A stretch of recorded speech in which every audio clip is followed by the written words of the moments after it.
মারলে পাটকেল খেতে হবে এটা তো সবারই জানা, কিন্তু ইসরায়েল ভেবেছিল তেমন কিছুই করার সাধ্য নেই ইরানের, অথচ ইসরায়েলের উপর এখন আছড়ে পড়ছে শত শত ক্ষেপণাস্ত্র। ইরানের সশস্ত্র বাহিনী ইসরায়েলের বিরুদ্ধে 14তম দফায় হামলা চালিয়েছে বৃহস্পতিবার রাতে।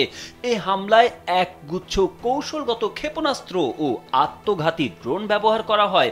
হামলায় যেসব ক্ষেপণাস্ত্র ব্যবহার করা হয়েছে তা সম্পূর্ণ নতুন ধরনের বলে দাবি করেছে ইরানের বিপ্লবী গার্ড বাহিনী।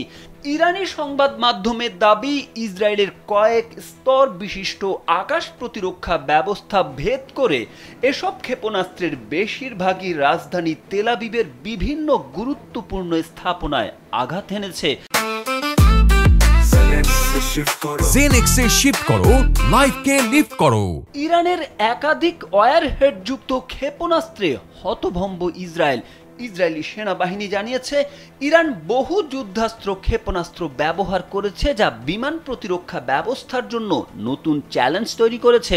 ইসরায়েলি সামরিক বাহিনী বৃহস্পতিবার ঘোষণা করেছে যে ইরান সাম্প্রতিক এক হামলায় এমন ক্ষেপণাস্ত্র ব্যবহার করেছে যা একাধিক স্থানে আঘাত হানতে সক্ষম। এটিকে দেশের প্রতিরক্ষা ব্যবস্থার জন্য একটি নতুন ও জটিল হুমকি হিসেবে বর্ণনা করেছে তারা। দুটি নিরাপত্তা সূত্রের বরাত দিয়ে ইসরায়েলি আর্মি রেডিও জানায়, গুশদান এলাকা লক্ষ্য করে নিক্ষেপ করা ইরানি ক্ষেপণাস্ত্রটি বেশ কয়েকটি ছোট সাব ক্ষেপণাস্ত্রের সমন্বয়ে গঠিত ছিল।